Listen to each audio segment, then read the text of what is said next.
What's up, everybody, and welcome to the Bears Profit Plays YouTube channel. If you enjoyed the content in this video, be sure to like and subscribe to the channel below. Also, be sure to stick around to the end of this video for a quick message from our team. Let's get into the video. All right, Trey, let's get into some MLB picks and props for Tuesday, August 1st slate of games. August mean foosball is here. Trey, why don't you talk to the people about our fantasy football league coming up? Yes, I'm really excited. Fantasy football season's here. Football season's here. And me and Bear got some great things coming up for fantasy and football as well. And look out, because we're going to be releasing some fantasy football videos, our buys, our lows, who we're going to be buying, who we're going to be selling. And we're even going to be throwing out some mock drafts because we know this is fantasy draft season. So look out for that. And we will also be going live every Sunday right before kickoff. Look for around 10:30, 11 a.m. to give out some last-minute lineup adjustments or some games that you guys want to attack or get some advice on as well. So look out for that, guys.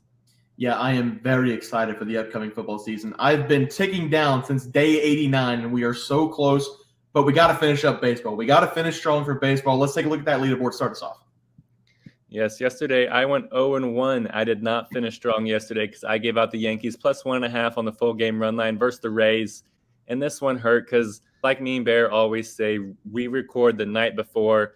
And whenever we were recording, it was Domingo Germán. And then whenever I woke up and was checking it, it was not Domingo Germán because they called up Johnny Brito because it looked like Germán had some armpit soreness. Not for sure what's going on there. Maybe put on the wrong deodorant.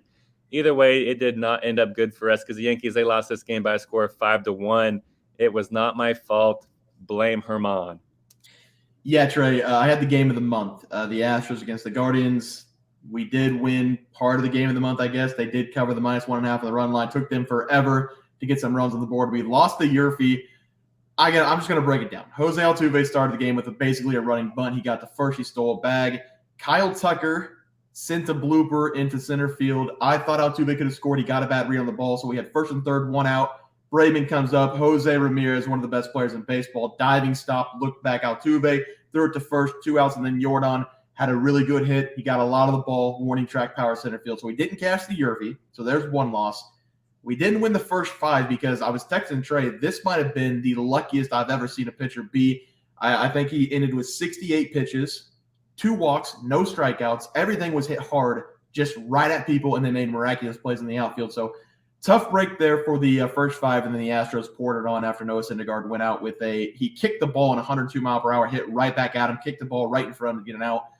It was just a lucky start for Noah Syndergaard. I think he's due for a really bad start next time, and I'm probably going to be playing him next time as well. So 1-2 for game of the month, 1-1 really if we take out the Yurfie, but I'm not content with a 500 night for the game of the month. I'm going to win my play today. Trey, you're going to win your play today. Let's sweep the board. Starts off.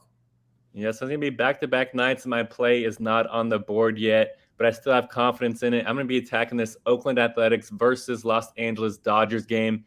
And in my opinion, this game should get very ugly very quickly. I'm going to be taking the Dodgers -1.5 on the full game run line and the over total in this game. Wherever it comes out to, I'm going to be smashing it because this is a classic terrible team versus elite team battle. In Oakland, they claim the terrible team because they have the worst record in the entire MLB with a 30-77 record, 15-38 on the road this season. They have been brutal. And then meanwhile, the Dodgers, they're still one of the elite teams in the MLB. They have a 59-45 record. They have the 5th best record in the MLB, and they're also 32-20 at home. So the Dodgers, they're obviously the much better team in this game. And the A's, they're throwing out Ken Waldichuk in this game, and me and Bear have loved to attack him throughout this season because he's been brutal for the A's. He's pitched in 24 games and started in 13 of those, and he's turned that to a 2-6 record with a 6.38 ERA paired with a terrible 1.83 whip. He's been allowing a ton of base runners this season, and it should not be any different in this game, especially whenever we factor in that he's going up against this loaded Dodgers offense, which is one of the better scoring teams in the MLB. They average 5.56 runs per game, which is the 3rd highest in baseball. So if they can get to Waldichuk early in this game, it'll be all she wrote.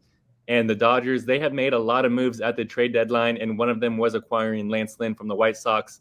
And yes, Lynn, he has struggled this season, but I expect him to want to start on the Dodgers on a good note.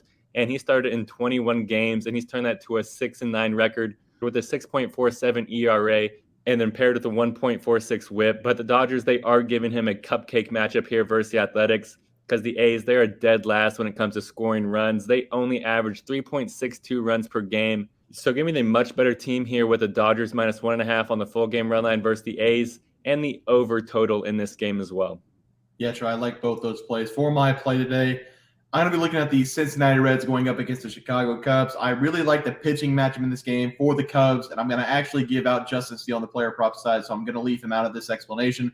The play is going to be the Chicago Cubs go over 4.5 runs. The Cincinnati Reds will have been lively on the mound, and over the last 5 games for him, he has been decent, but he's not giving them a lot of innings in his appearances. In 3 of the last 5 starts, he's been pulled before the 5th inning, and he's only gone over the 6th inning in 1 of his last 5 starts.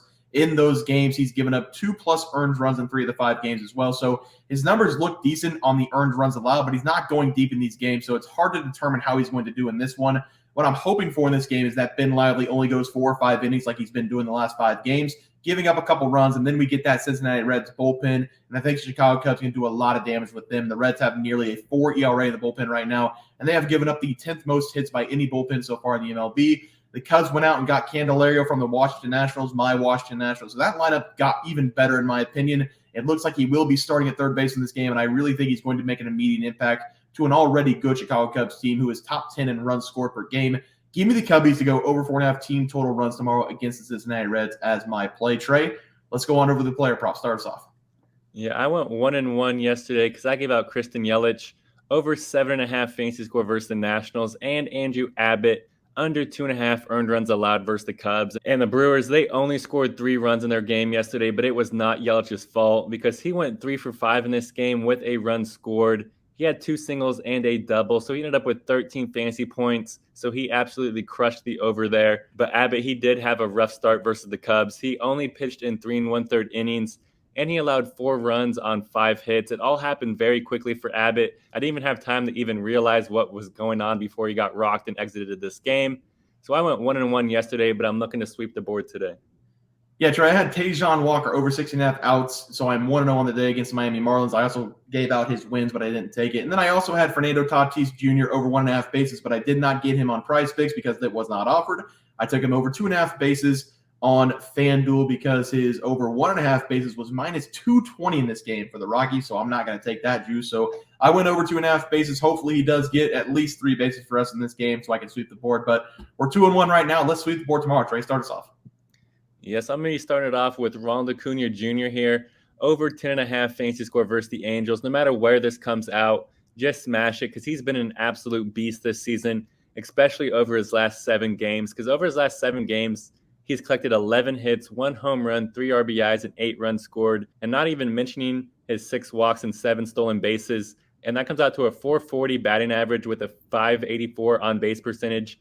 He's just been on an absolute tear, and it should continue in this game versus the Angels because Los Angeles, they're throwing out Patrick Sandoval in this game, and he has struggled in his 18 games so far this season because he's turned that to a 6-7 record with a 4.13 ERA paired with a 1.45 whip. He's been allowing a ton of base runners this season, and this game should be no different. And these two, they have a small history. In fact, it's only 2 at-bats, but Acuna, he does have a double and a walk against Sandoval. So Acuna has had nothing but success against him, and he's been dominant heading into this game. That's all I need to know. So give me Ronald Acuna Jr. to go over 10.5 fantasy score versus the Angels. Yeah, 10.5 is a huge number, but he's a great player. I love that pick. For my batting prop tonight, I'm not going to have one. I'm going to bring 2 pitching props. The first one's going to be Justin Steele to go under 2.5 earned runs allowed against the Cincinnati Reds. Both of the guys I'm taking tonight, I have been believers in since about week 2 this season. I like Justin Steele in this game to continue his dominance. He's been one of the best pitchers in the last 2 months. He had 1 poor start against the Boston Red Sox coming out of the All-Star break, but other than that, he's allowed 2 runs or less in 8 of the last 10 games, and I know it probably doesn't matter, and he's probably not even thinking about it, but I do remember his start against the Cincinnati Reds this season. It was back in May where he gave up 10 hits, 5 earned runs to the Cincinnati Reds. With the way he's pitching right now, I think he's going to be looking for some revenge in this game after his poor showing in late May. He is a legitimate Cy Young candidate, and who knows, if he strings together another couple starts, another couple good starts, great pitching performances, he could be in the running towards the end of the season for Cy Young. Give me Justin Steele to go under 2.5 earned runs allowed against Cincinnati Reds tomorrow. Trey? Well, he's going to be competing with this guy. I'm going to be taking Spencer Strider over 8.5 strikeouts versus the Angels, and I've loved throwing out Strider over strikeout props this season because he's been an absolute unit when it comes to striking out the opposition, because he leads the MLB in strikeouts so far this season in his 21 starts with 199 strikeouts. He's most definitely getting to 200 in this game, and I think he's at least getting to 208 with this prop. And Strider, he's been racking them up no matter who he's going up against, because he averages 9.47 strikeouts per game or 1.62 strikeouts per inning. He's just an absolute monster when it comes to striking out batters, and I expect him to reach the double-digit mark in this game. And he's reached at least 9 strikeouts in 17 of his 21 starts, which is an 81% hit rate.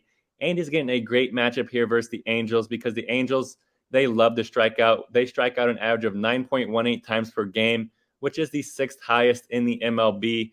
And I expect Strider to get all of those and then some in this game. So give me Spencer Strider to go over 8.5 strikeouts versus the Angels. Yeah, Trey, I love that play as well for you. For my other pitching prop, it's going to be Brayan Bello to go under 2.5 earned runs allowed against the Seattle Mariners. He's already faced off against the Mariners in May, and he did only allow 3 hits and 1 earned run in that game. But at the same time, this is a completely different guy now than then. He is much better since then. And on paper, I can see why people are scared to take Bello as a prop in this game. And I say on paper because if you look at his stats, he's given up 3+ earned runs in 3 straight games. But at the same time, I've watched every single one of those starts. The numbers on the sheet do not reflect how he's been pitching in these games. If it wasn't for a couple bad pitches combined in the 3 games, he would have only allowed a couple runs instead of 12 runs in the last 3 games. We will start in his last start against the Atlanta Braves. He went 6 innings. He gave up a 3-run home run in that game, and he allowed 4 hits. Then he had that horrible start against the Athletics where he gave up 5 earned runs on 3 home runs. And then finally against the Chicago Cubs, he did struggle in that game. He gave up 8 hits. He got out of a lot of jams, but getting out of those jams did not save him from the 2 home runs he gave up, which cost him all 3 of those earned runs in that game. So if my math is correct, and I'm pretty sure it is because I watched all those games, he gave up 10 of his 12 earned runs from 6 bad pitches, and that's on him. I understand that. He needs to get better at keeping the ball in the ballpark. But on this season, if you look at his numbers, again, he's only allowed 14 all season long, and in the last 3 games, he's allowed 6 of those 14. This is just a tough stretch for the young pitcher, and he's getting a great matchup in this game against one of the worst batting teams in the MLB in the Seattle Mariners. If he keeps the ball in the ballpark in this game, we are easily going to cash this under 2.5 earned runs. So that's where my last play is going to be. Brayan Bello to go under 2.5 earned runs against the Seattle Mariners. Guys, that'll do it for MLB player props and game picks for Tuesday, August 1st slate of games. If you guys enjoyed the content, please sure to drop a like in this video and subscribe to the channel below. We'll see you guys next video, and thanks for watching. Just want to let everyone know that while we do give out free picks, plays, and predictions on our YouTube channel, we also have a website for you to check out. On our website, bearsprofitplays.com, you can subscribe to the website absolutely free with an email and gain access to our written articles about upcoming sporting events. If you're really looking to make some cash, we have an option to become a member of our website. If you become a member, you will gain access to our Locks of the Week, which are written articles that go in depth as to why we are picking that particular outcome. As of now, our member plays have been red hot, hitting over 60% of our plays. If you don't want to become a member, it's no sweat. We are here to try and make you guys some money. That's our main goal. So come on over to bearsprofitplays.com and subscribe for free. Check us out, follow our free picks, and see for yourself that our member plays are a great investment for you. Thanks for watching.